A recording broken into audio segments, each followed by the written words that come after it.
atentos. Apocalipse capítulo 3. Nós estamos aos poucos descobrindo que Apocalipse não é o livro das coisas escondidas. Ao contrário, é o livro das revelações de Deus. E nós estamos estudando a mensagem às 7 igrejas do Apocalipse. E hoje a gente conclui essa série, a 7ª igreja. Nós já passamos, a primeira foi a igreja de Laodiceia. Claro que nós queremos entender a mensagem de Deus para essas igrejas, para essas cidades, mas nós queremos entender o que isso significa para nós hoje. Então é isso que a gente está fazendo. Laodiceia, por exemplo, foi a primeira. A mensagem à igreja de Laodiceia é: você acha que está vivo, mas você está morta. Você se parece demais com a sociedade sem Deus. Uma igreja que ela era tão parecida com a cultura da cidade que ninguém identificava mais como igreja. A igreja estava morta. Depois nós vimos a igreja de Éfeso. A igreja de Éfeso tinha boa doutrina, tinha boa teologia, tinha boa liturgia. As pessoas conheciam as escrituras. Só tinha um problema com essa igreja: ela não agia em amor. Ela ficava fazendo seus programas para si mesmo. Ela não saía para servir. E Deus corrige essa igreja. Depois nós vimos a igreja de Pérgamo. E a igreja de Pérgamo tinha um problema. Era uma igreja que vivia no mundo da lua, literalmente. Algumas pessoas estavam dizendo que conhecer a Deus era ter um conhecimento gnóstico, espiritualizado. Alguns das igrejas, essa igreja dizia: olha, nós somos mais espirituais que você. Se você não fizer essas coisas, não tiver um conhecimento especial, você não é de Deus. E Deus olha para essa igreja e falou: peraí, cadê o ensino dos apóstolos? Qual é a base de vocês? Para onde vocês estão indo? Voltem aos princípios. Essa é a igreja de Pérgamo. E a igreja de Tiatira? Uma igreja que perdeu a santidade da vida. Uma igreja que estava se prostituindo. Uma igreja em que o corpo perdeu a santidade. A mensagem perdeu a força, porque ela não se preocupou mais com a santidade da vida. E Deus corrige essa cidade. E corrige essa igreja. E aí nós tivemos 2 igrejas que não há reprimenda de Deus. Esmirna é uma. A igreja de Esmirna não há reprimenda. E o que acontece? Essa reprimenda não existe porque Deus fala assim: eu sei que você é uma igreja sofrida. E a igreja de Filadélfia: eu sei quem você tem pouca força. Porque você tem pouca força e porque você é sofrida, você confia em mim. E essa é a razão da vitória de vocês. Olha só que coisa maravilhosa. E hoje nós vamos ver a mensagem à igreja de Sardes, a igreja que estava morta. Mas antes disso, a gente vai falar de vida. Não é isso? A Giz me lembrou aqui, porque a gente não poderia deixar de falar de vida. Porque domingo passado nós apresentamos um bebê, Renan. E os bebês estão vindo com nomes muito bons. E eu vi que esse papai aqui pegou o vídeo do domingo, quando eu falei assim: olha, tá vindo uns nomes aí muito interessantes. Qual será o próximo nome? Aí ele colocou isso lá, e a gente vai descobrir qual é o próximo nome do próximo bebê. Então eu quero chamar aqui Renan, Karina e todos os familiares que estiverem presentes. Vem para cá para a gente celebrar juntos e apresentar. Ó, tem uma família bonita, inteira aí, né? Olha aquele pequenininho, que tamanho que já está. Olha que maravilha. Fraquinho esse rapaz, não é, gente? Ó, tá faltando todinho para ele ou não? Tem todinho, que é uma beleza. Que bom. Vem mais para cá, vem. Isso. Olha só, que bebê lindo. E nós vamos repetir aqui o que nós dizemos, o ato de importância do que estamos fazendo aqui. A Bíblia diz que a bênção do Senhor é para nós e para os nossos filhos. O que significa isso? Significa que mesmo quando uma criança ainda não tem percepção moral sobre a vida, ela já está incluída na aliança do Senhor. Ela deve ser criada no temor do Senhor. ela deve aprender com seus pais e familiares a amar a Deus, porque aprendendo a amar a Deus, ela também vai amar as outras pessoas, e vai ser a imagem de Jesus Cristo nesse mundo. E é por isso que nós vamos fazer isso. Olha a carinha dele, olha, que coisa mais linda. Ah, deu uma risadinha para mim. Esse moço é espertíssimo. Vai tocar, vai ter música, é isso? Ah, ok. Então, nós vamos apresentar essa criança, e agora o nome dessa criança que está chegando é Z-I-O-N. Z-I-O-N. Como se lê isso? Ah, vocês já estão internacionais, assim, né? Eu achei que vocês iam falar Zion. Zion. Lindo nome, né, gente? Zion é o nome desse bebê, filho da Karina, filho do Renan. As avós e avós estão aí radiantes, não é isso? Pois é. Bem, Zion é um nome em inglês, na língua inglesa, para a palavra Sião. Sião você conhece da Bíblia Sagrada. Sião é o nome para identificar pelo menos 3 coisas na Bíblia Sagrada. Às vezes a Bíblia chama de Sião a cidade de Jerusalém, que é a cidade da paz. Sião, Jerusalém. A outra coisa é um monte, o Monte Sião. O Monte Sião é um monte onde está a cidade de Jerusalém. É um planalto. Isso é Sião. Mas também Sião é identificado com um templo de adoração a Deus. E eu não tenho dúvida que essa criança, sendo criada no temor do Senhor, ela vai já desde pequenininha aprender que ela é templo do Espírito Santo. O Espírito Santo mora dentro dela, vive dentro. Aliás, trouxe ela ao mundo já dentro dessa perspectiva, não é isso? E a gente está muito alegre com isso. Renan, você quer fazer uma pregação hoje aqui sobre Zion? A Karina? A gente está muito feliz de fazer isso. Essa criança chegou com saúde, no meio de um período tão difícil como a gente está vivendo, não é isso, Karina? Uma gestação no meio de um período assim é um desafio enorme, um desafio. Mas Deus colocou as suas mãos, e esse moço bonito que está olhando para mim, dando risada aqui, olha, chegou com muita saúde, e a gente está muito feliz. E eu vou ler aqui para vocês a homenagem que nós fazemos às nossas crianças. A comunidade Atos saúda a sua chegada em 8 de agosto de 2020. Zion Lopes Nascimento. Os pais, Renan Antônio do Nascimento, a mãe, Karina Aline Lopes dos Santos. Hoje, dia 29 de novembro, a gente está apresentando ao Senhor. E daqui a alguns anos, avós, mãe, pai, essa criança vai crescer e nós vamos estar intercedendo por ela, para que ela seja uma grande notícia para a sociedade.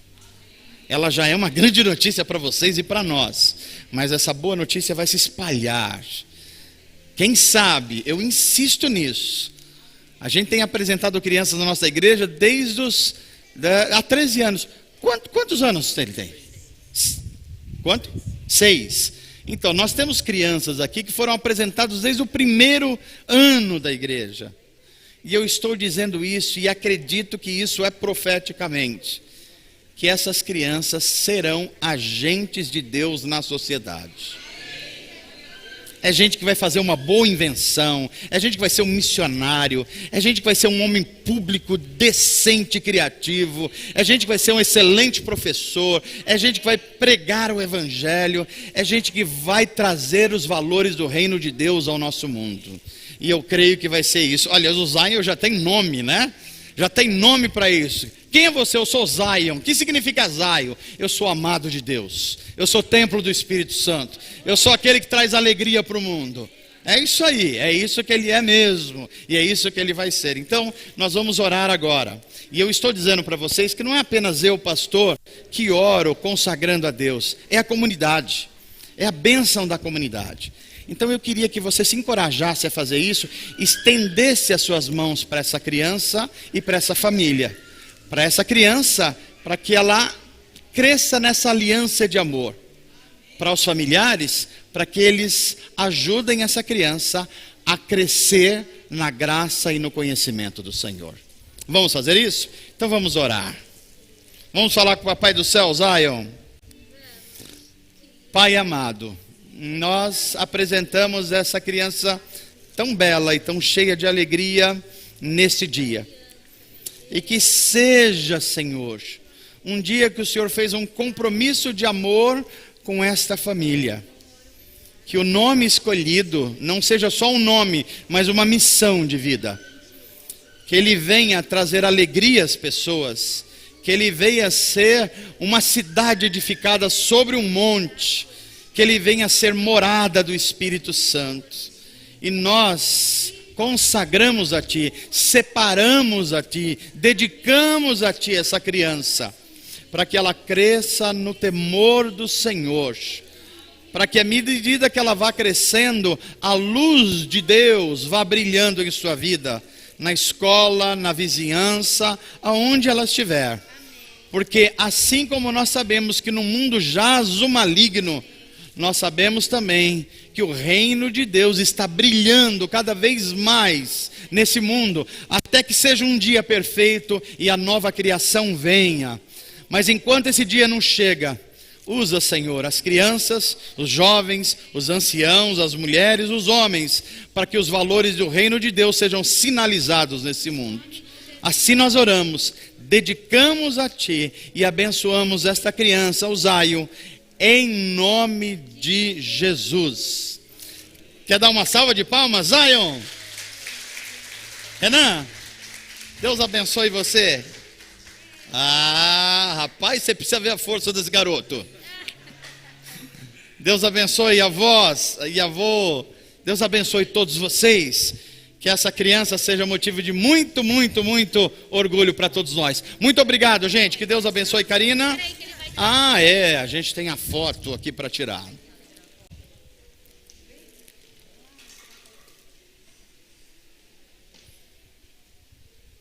Olha aí, já tirei foto em Sião. Não precisou nem ir lá em Jerusalém, né? E agora a gente vai passar as mãos da Karina, a lembrança. Quem sabe daqui a alguns anos a gente vai olhar, olha, a gente se lembra desse dia. Vai estar lá em algum lugar e a gente vai celebrar o Senhor. Deus abençoe você, Renan, Karina, todos os familiares. A orquestra celebra o Senhor e você já abre a sua Bíblia em Apocalipse capítulo 3, do 1 ao 6. Se você quiser, já vai meditando enquanto você ouve a palavra de Deus. Versos de 1 a 6, Apocalipse 3.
Pai, nós ouvimos essa música que se chama Tocou-me, sim, Jesus tocou-me.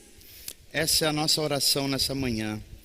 Toca-nos, porque tudo que nós precisamos é de um toque teu. Um toque teu pode mudar, tirar os nossos medos, as nossas angústias. O toque teu pode nos santificar, o toque teu pode nos levantar das nossas muitas imperfeições, das nossas paralisias. Ajuda-nos, santifica-nos na tua palavra, porque a tua palavra é a verdade. Em nome de Jesus nós oramos. Amém.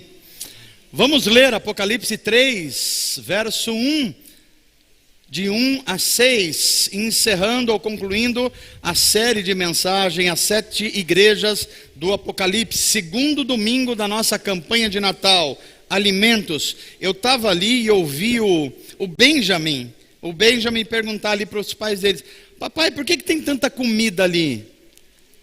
E eu fiquei pensando, a gente tem que perguntar isso, não é só ele não. E a gente tem que responder isso, porque tem muita gente que precisa. Tem muita gente sem trabalho, tem muita gente sem renda, tem muita gente precisando de consolação.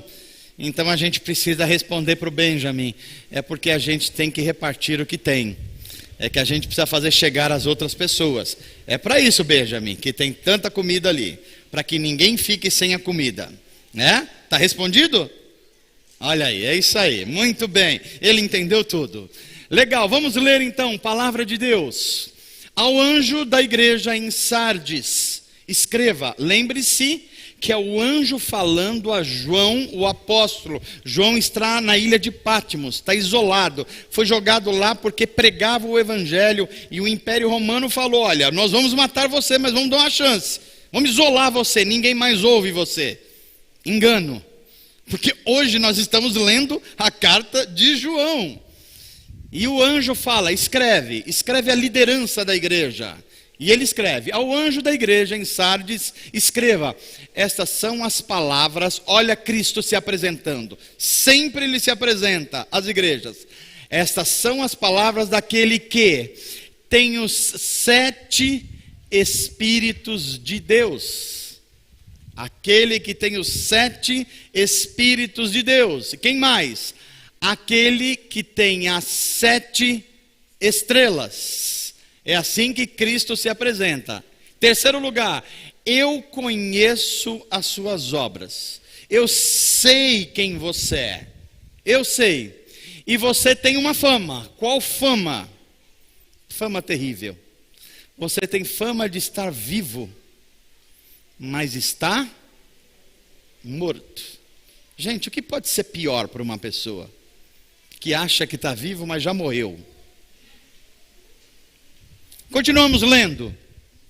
Esteja atento. Fortaleça o que resta. Olha o anjo dizendo, você está morto, mas ainda tem uma centelha de vida. Se aproveita, se pega nisso. E que estava para morrer, pois não achei as suas obras perfeitas aos olhos do meu Deus. É uma igreja que tinha obras, mas essas obras não eram de acordo com Deus. Olha que coisa que parece estranha. Elas não eram perfeitas. Vamos continuar lendo. Lembre-se, portanto, do que você recebeu, do que você ouviu. É uma igreja que tinha sido ensinada. É uma igreja que tinha tido contato com a verdade do evangelho, com a doutrina dos apóstolos. Mas passou mais ou menos 60 anos desde que, por exemplo, Paulo escreveu as cartas. Talvez nem isso. Tem 60 anos que Cristo morreu e ressuscitou, e essa igreja já estava perdida. Então, não é coisa do nosso tempo. 50, 60 anos depois da ressurreição de Cristo, já tinha um monte de igreja perdida na sua missão. Então lembre-se, portanto, do que você recebeu e ouviu. Obedeça e arrependa-se. Mas se você não estiver atento, preste atenção, eu virei a você como um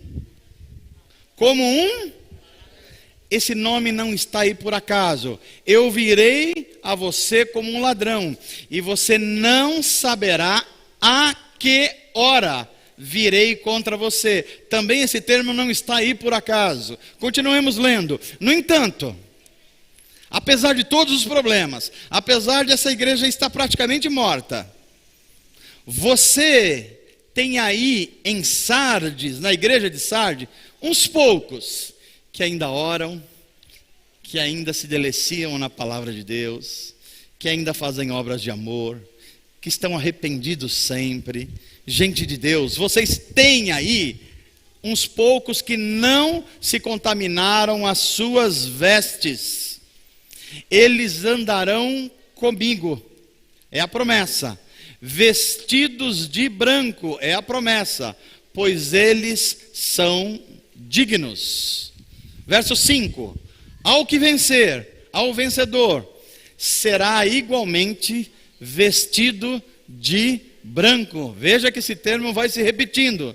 E mais, eu jamais apagarei o seu nome do livro da vida.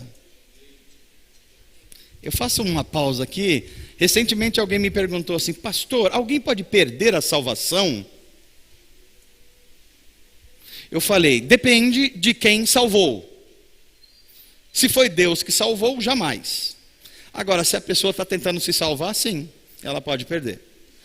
Mas tem uma coisa mais interessante ali, porque a Bíblia diz que o livro da vida não é um rascunho.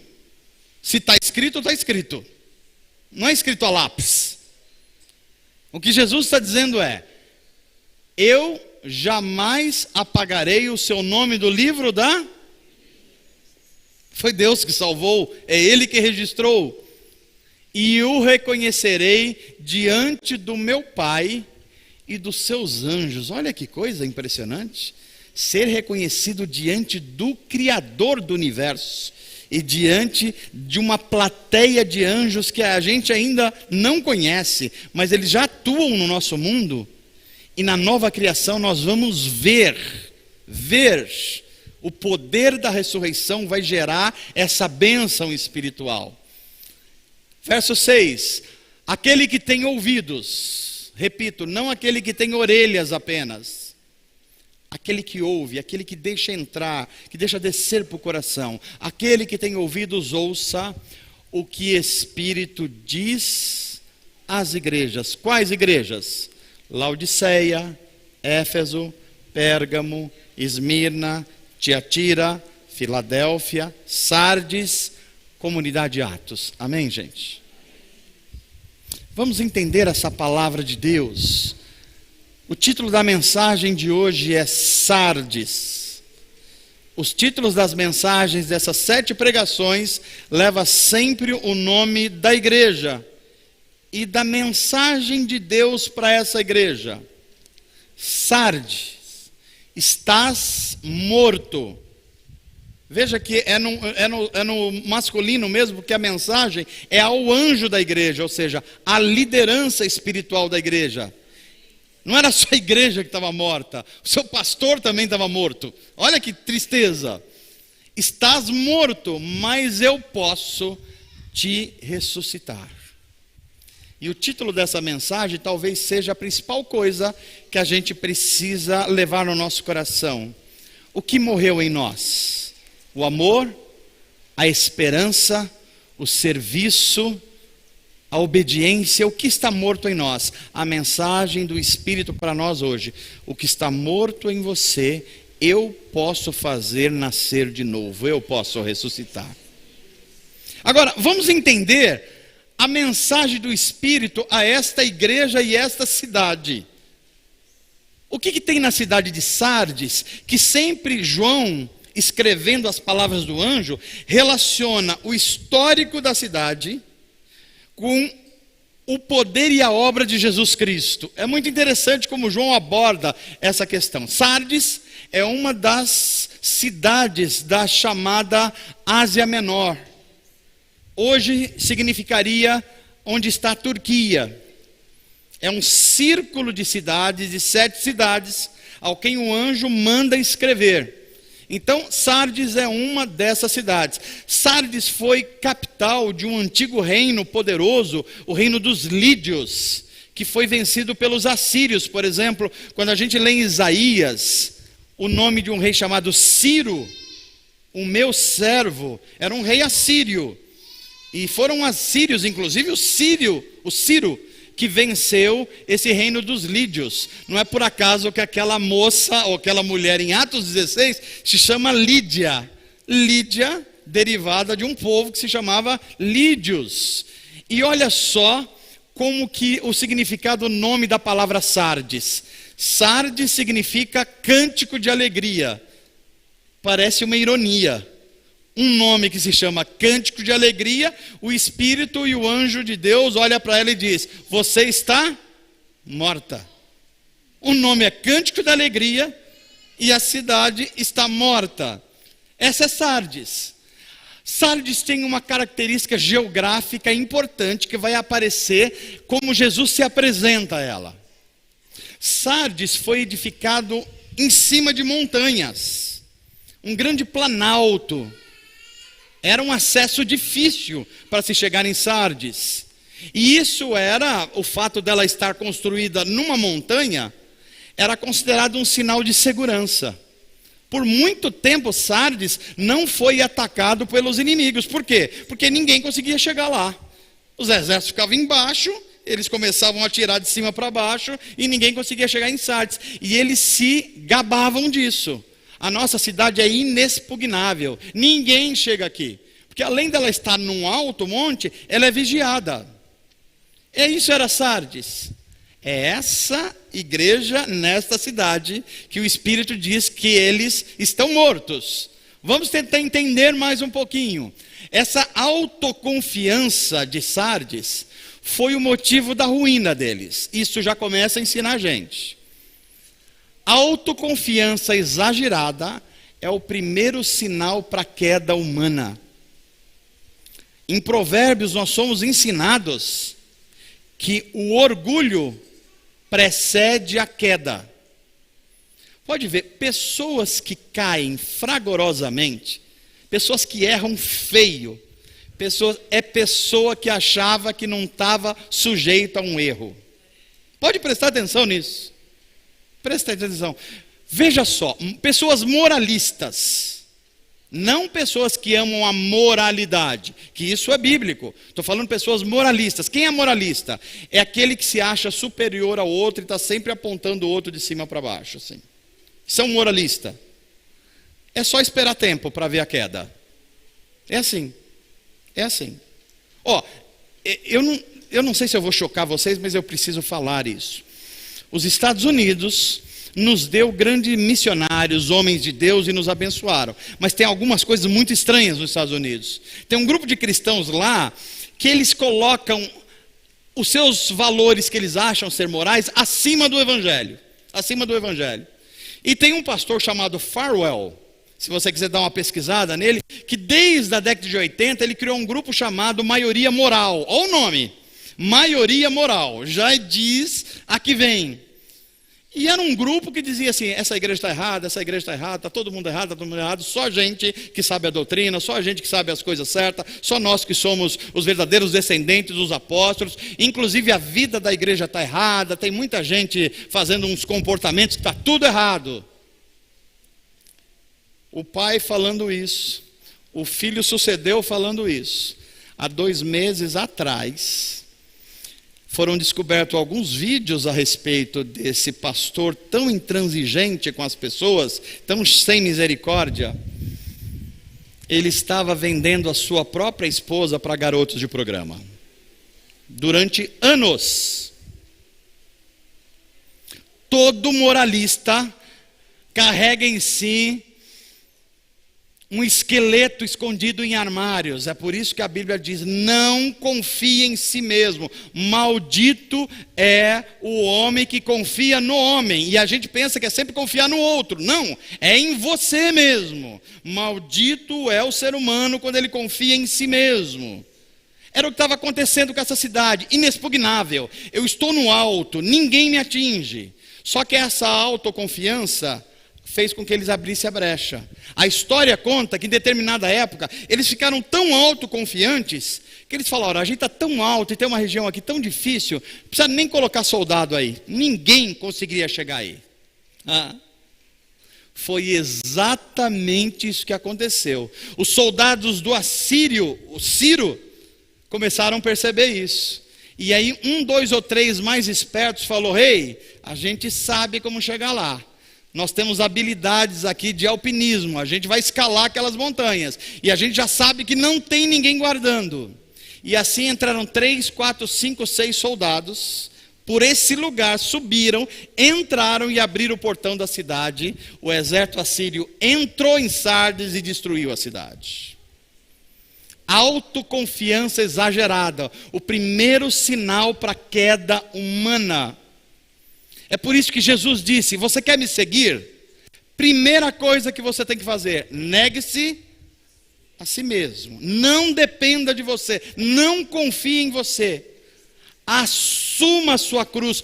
Todo mundo tem uma cruz para carregar. Todo mundo tem uma tentação a vencer. Todo mundo tem uma enfermidade a suportar. Todo mundo tem. Assuma a sua cruz. Negue-se a si mesmo. Aí você vai poder me seguir. Porque você vai descobrir que eu vou estar contigo em todos os momentos até a consumação dos séculos. Não é o que você é que vai te levar, é quem eu sou, a sua companhia que vai te levar a um lugar seguro. Amém, gente? Essa é Sardes. E Sardes então foi derrubada. E é por isso que Jesus se apresenta a essa igreja mostrando a autoconfiança dela e aonde é que foi o início da queda dela. Agora, olhamos o que acontece. Olha como Jesus se apresenta. Olha assim que é interessante. Quem eu sou? Eu sou o Cristo ressurreto. Eu estou vivo. E eu sou aquele que tem os 7 Espíritos de Deus. E você vai perguntar: mas Deus tem quantos Espíritos? Eu achei que era um só, Arnaldo. 7 Espíritos. E quando nós vamos estudando a Bíblia Sagrada, nós vamos ver que números na Bíblia são importantes. Não é que a Bíblia é um exercício de numerologia, não tem nada a ver com isso. Mas Deus se utiliza de números para fazer a gente entender. Por exemplo, nós já ensinamos aqui que o número 40 na Bíblia significa um ciclo completo. Por exemplo, o jejum de Jesus, por exemplo, a caminhada de Moisés, e tem um monte de exemplos na Bíblia. E 7. 7 é um número que indica perfeição. Quando Cristo está dizendo: eu sou aquele que tem os 7 Espíritos, o que ele está dizendo, gente? Eu sou aquele que é a própria perfeição, não há engano, não há erro, eu vejo tudo, eu sei quem você é, eu sei o que eu estou fazendo, e eu sei onde eu vou levar vocês, os 7 Espíritos de Deus. Mas não é só isso, Cristo se apresenta como aquele que tem as 7 estrelas. Será que João estava delirando na ilha de Pátimos, e começou a olhar para os céus e virou um tarólogo, sei lá, um exercício de astrologia? Não, não é isso. Quando a gente olha na Bíblia, aliás, no capítulo 1 e 2 de Apocalipse, já vai explicar isso aí. O anjo chama as igrejas de estrelas. As igrejas são as estrelas. E é por isso que ele escreve a cada uma das igrejas, a cada uma das estrelas. E o Cristo ressurreto está dizendo: eu tenho nas minhas mãos as 7 estrelas. Ou seja, a igreja de Jesus, mesmo com falha, mesmo com dificuldade, mesmo com pecados, mesmo com um monte de coisa, está nas mãos dele. É por isso que Jesus vai dizer: eu estabelecerei a minha igreja, e a porta do inferno não prevalecerá contra ela. Então assim, pastor, eu estou com medo no Brasil que eu acho que a igreja vai acabar, que entrou um governo que eu não gosto muito, que saiu outro governo, pastor, tem muito homossexual, vai acabar a igreja. Não vai, meu irmão, não vai, não se preocupa. Não é porque eu estou falando, é porque o Cristo ressurreto está falando: eu estabeleci a minha igreja e a porta do inferno não prevalecerá contra ela. Pastor, mas tem igreja que vai fechar, vai ter igreja que vai sumir, porque... Pois é, se não pregar o evangelho é isso que vai acontecer mesmo. Mas aí não é igreja, aí é organização religiosa. Organização religiosa vai e vem na história um monte de tempo. Mas a igreja de Jesus está nas mãos do Cristo ressurreto. É assim que Cristo se apresenta. E ele diz, eu sou aquele que conhece você. Eu sei as tuas obras. Eu sei quem você é. Lembra daquele filme, Eu Sei o que Você Fez no Verão Passado? Pois é, mais ou menos isso que está sendo dito aqui. Eu sei quem você é na igreja, mas eu sei quem você é no trabalho. Eu sei quem você é quando você está sozinho nas redes sociais. Eu sei o que você vê, eu sei o que você não vê. Eu sei quem você é. Portanto, não adianta você mentir diante de mim, porque eu sei quem você é. Aquele que conhece as tuas obras, eu sei de tudo que você faz. Esse é Cristo se apresentando. Ele fala, olha, eu sou um espírito perfeito. Eu tenho as igrejas na minha mão, porque elas são minhas. E eu conheço tudo a respeito de vocês. Como é que a gente mente diante de alguém assim? Aí ele vai falar, eu vou dizer quem você é agora, Sardes. E olha o que o Apocalipse está nos dizendo. Quem é você, Sardes? Opa, eu acho que foi isso. Você é muito conhecida na região. E você, inclusive, tem uma fama. Qual fama? De estar vivo. Parece que era uma igreja com muitos programas. Uma igreja com muitas coisas assim ativas. Parece que está tudo vivo. Mas falta vida interior. Falta vida de verdade. Você tem fama de uma coisa, mas eu... que conheço você, que tenho 7 espíritos, e que tenho nas minhas mãos as 7 estrelas, eu sei que você está morta. Você está morta para o que verdadeiramente interessa. Mas, no entanto, há alguns aí entre vocês, em Sardes, e olha a expressão, que não mancharam as suas vestes com o mal. Gente que não se contaminou com o mundo, gente que se manteve fiel, gente que amou Jesus Cristo a despeito da morte e do martírio, gente que adorava a Deus, não vinha só para celebração, cultuava a Deus, se entregava a Deus. E é por isso que essa igreja continuava sendo amada a despeito dos muitos problemas que ela tinha. Eu tenho contra você um monte de coisas, no entanto, há uns poucos entre vocês, são poucos, mas tem, que não mancharam as suas vestes com mal. Tem gente ainda nessa igreja que ora, sempre tem gente na igreja que ora. Essa experiência para mim como pastor é muito curiosa. Algumas vezes eu já ouvi alguém dizer... ou chegou aos meus ouvidos, ou disse para mim mesmo, pastor, essa igreja precisa orar mais. E eu falei, eu concordo. Vamos começar uma reunião de oração, você está junto? Não, pastor, é a igreja que precisa orar mais. Ué, mas quem é a igreja?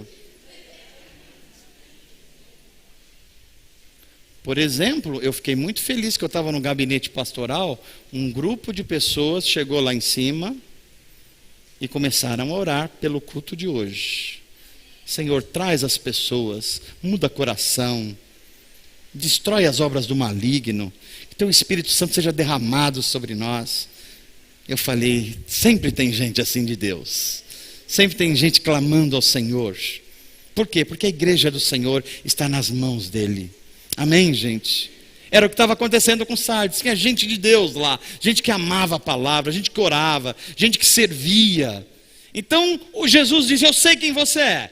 Você, em forma geral, está morto, embora você ache que está vivo. Mas só tem algumas coisas em você que está vivo. Mas eu posso utilizar essas coisas pouquinhas que estão vivas para ressuscitar você de novo. Agora, olha a mensagem continuando, a mensagem de repreensão. Olha que coisa curiosa, se você está acompanhando essas mensagens, você vai perceber que a igreja de Sardes é a igreja que tem mais repreensão de todas as 7. É impressionante. A igreja de Filadélfia não tem nenhuma repreensão. A igreja de Esmirna também não tem. A igreja de Sardes parece que tem todas. Primeira repreensão, desperta da sua dormência espiritual. Você está dormindo. Você não está vendo o que está acontecendo no mundo. Você não tem olhos espirituais. Você está no meio da multidão. Você vai na fila do engano. Você não consegue perceber o que é verdade, o que é falso. Você está morto espiritualmente. É a primeira coisa. É uma igreja que não discerne o seu tempo, não discerne a sua época. É uma igreja que não depende do Espírito Santo, portanto está morto. Fortaleça o pouco que resta. Essa igreja só tem um pouquinho de coisa que ainda está vivo. E a mensagem do Cristo ressurreto é: apegue-se a isso, continue. E é isso que torna uma igreja viva. Tem bastante gente na reunião de oração. O que vocês acham, gente? Pois é, mas tem gente orando. Tem muita gente que tem assim uma paixão pela palavra de Deus? Nem sempre, mas tem gente que tem. Tem gente que ama os perdidos e sai evangelizando durante a semana? Pois é, a maioria só quer cuidar de si mesmo, mas tem gente que faz isso. Tem gente que fala assim: olha, eu já tenho comida, tenho roupa, tenho as coisas que preciso, mas tem um monte de gente que não tem, então eu preciso fazer alguma coisa a esse respeito. Tem gente? Tem. E é isso que a mensagem está dizendo: apegue-se àquilo que está vivo, fortaleça isso, incentive isso.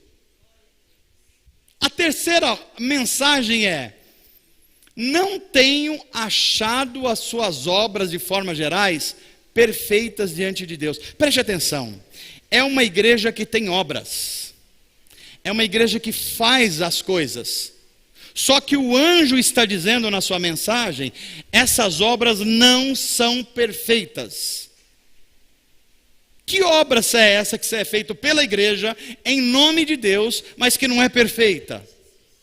A gente vai descobrir isso nas cartas de Paulo. Porque uma coisa só é obra de Deus se é feita na dinâmica do amor.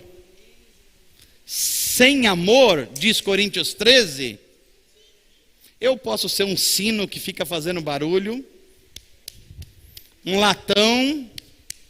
Sem amor nada vale a pena.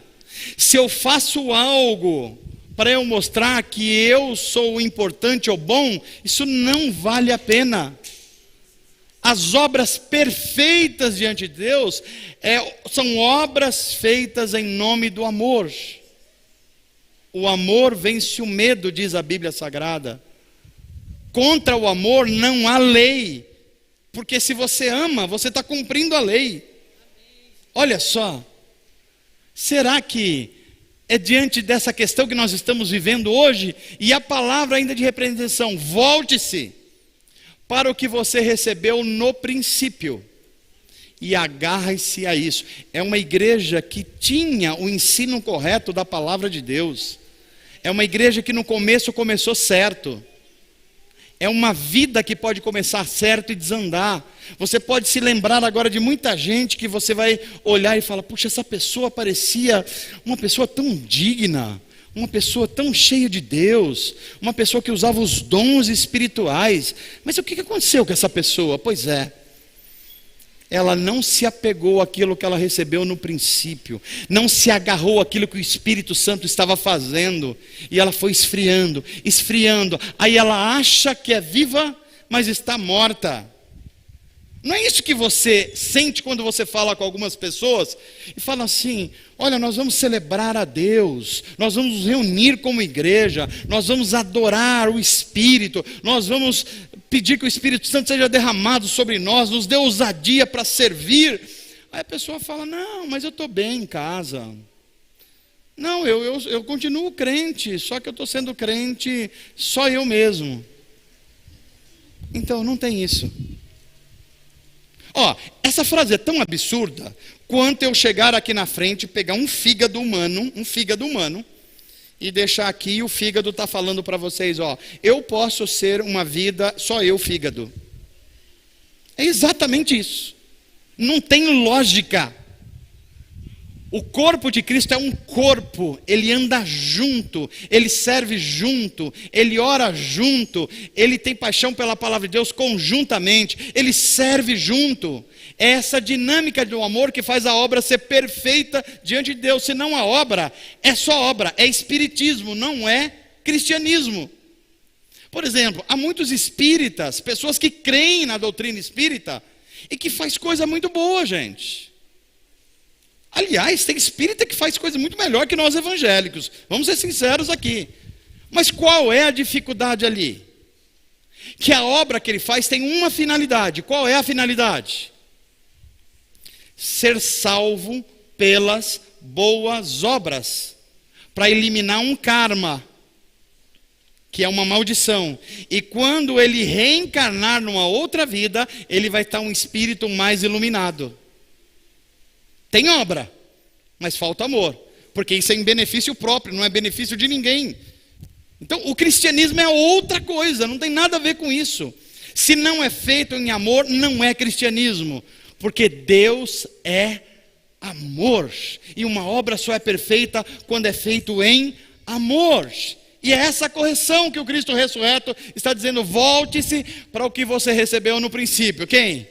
Olhe para Paulo, olhe para Pedro, olhe para João, olhe para a mensagem do Cristo ressurreto, volte-se para isso. Está quase tudo morto, mas tem um pouquinho de vida. Vamos cuidar dessa vida para que essa vida volte de novo a florescer. É igual quando você está vendo uma plantinha, é muito curioso. Giz e eu estamos tendo algumas experiências assim. Tem plantinha que está quase morta lá. Mas aí você vai lá, dá uma cavucada na terra, molha bastante, coloca lá uns ingredientes, um negócio que a gente vai aprendendo, é 3 mais 3 mais 1, não sei o que lá, e tem umas vitaminas, e daqui a pouco você vai cuidando dela, daqui a pouco começa um galinho surgir aqui, outro galinho surgir aqui, daqui a pouco a planta viceja de novo. É assim que Deus faz com a gente, mesmo a gente estando morto, algumas coisas dentro de nós, esperança, fé, ânimo, vontade de viver, mesmo isso está quase morrendo, o Espírito Santo está hoje cavucando a nossa terra, falando assim: eu vou fazer brotar vida de novo desse vale de ossos secos. É isso que ele faz em nós. E olha só, a mensagem continua. Depois de tanta repreensão, vem o Cristo ressurreto e agora faz uma promessa a essa igreja. Pode ir adiante, por favor. E qual é a promessa que é feita pelo Cristo ressurreto? Aí são as mensagens, olha só, pode deixar aí. Arrependa-se. Hoje eu vinha para cá com a Giz, eu vim lá da cidade de Itapevi, e a gente estava conversando sobre arrependimento. O que é arrependimento? A gente estava conversando sobre 2 doutrinas cristãs. Olha, papo de pastor. Giz, você entendeu o que é regeneração? Porque regeneração é diferente de santificação, que são 2 doutrinas cristãs. O que é regeneração? É um ato de Deus. Deus nos dá o seu espírito, abre os nossos olhos espirituais. É Deus que age, nós não agimos. É uma dádiva de Deus. Isso é regeneração. Aí a Giz me fez uma pergunta interessante. Ela falou: mas isso não seria suficiente para nós? Se Deus nos trouxe vida, a gente estava morto, isso não deveria resolver a vida cristã? Deveria, mas nós continuamos ainda sendo marcados pela nossa natureza humana caída. É por isso que a gente precisa de santificação. É uma melhora contínua, tendo Jesus Cristo como referência. Essa é a obra do Espírito Santo, fazer isso, nos santificar. Agora a santificação, diferentemente da regeneração, ela depende do nosso esforço. A Bíblia fala assim para mim e para você: buscai a santificação, é esforço, porque sem ela, preste atenção, ninguém verá a Deus. E é isso que está sendo dito aqui. Arrependa-se e desperte, busque a santificação da vida, porque senão vocês não verão a Deus. Segundo lugar, senão eu virei subitamente a você como o que, gente? Um ladrão. Vocês lembram como a cidade de Sardes caiu? Porque 3 ou 4 soldados assírios descobriram uma falha na segurança, foram à noite e entraram lá como ladrão. E entraram, escancararam a porta para o exército assírio entrar. E Jesus fala: se vocês não se arrependeram, vocês já viram a derrota de vocês, quando os soldados inimigos entraram como um ladrão na cidade de vocês. E se vocês não se arrependerem, é isso que vai acontecer de novo. Eu virei a vocês como um ladrão. Olha que palavra forte do Cristo ressurreto. Portanto, arrependa-se. Eu estou amando você e aconselhando. Antes do desastre, se volte para mim. Antes do desespero, se volte para mim. Olha onde você está errando e diga: eu preciso de ajuda e eu vou vir para te ajudar.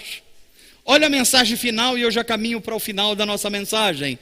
Mas um Deus que confronta é o mesmo Deus que conforta. É por isso que eu amo o Evangelho. É por isso que o Evangelho não é moralismo. Tem nada a ver com moralismo. O moralismo só confronta, nunca conforta. O Evangelho confronta e conforta. Quer ver a prova disso? João 3,16. Porque Deus amou o mundo de tal maneira. Isso é conforto. E Ele deu, se engajou. É por isso que a campanha é engajamento. Ele deu o seu único filho. Para quê? Agora, olha o confronto. Para que todo aquele que crê não pereça, mas tenha a vida eterna. Isso é confronto. Então, hoje você está sendo confortado pelo Senhor aqui. Amém, gente? Mas hoje também você está sendo confrontado pelo Senhor aqui. Amém, gente? O amém foi menos. Caiu. Mas saúde é os dois. Se não tiver os dois, é igual criar filhos. Cria o filho só falando assim: legal, pode fazer, filho, pode. O que vai dar? Eu ia falar um nome aqui, mas deixa para lá. Você sabe. Ao mesmo tempo só cria: você não presta, você não vale nada, você é um traste. O que vai acontecer com essa criança? Pois é, se tiver só conforto e só confronto, não tem saúde. Precisa de conforto e de confronto. Você ama, mas quem ama educa, quem ama corrige, quem ama alerta. Isso é saúde espiritual e é isso que o Cristo ressurreto está fazendo. Eles, ao que vencer, ao que ouvir a minha palavra, eles andarão comigo vestidos de branco. É uma expressão da Bíblia Sagrada para aqueles que venceram o mundo no poder do Espírito Santo. Ele tem novas vestes, vestes espirituais.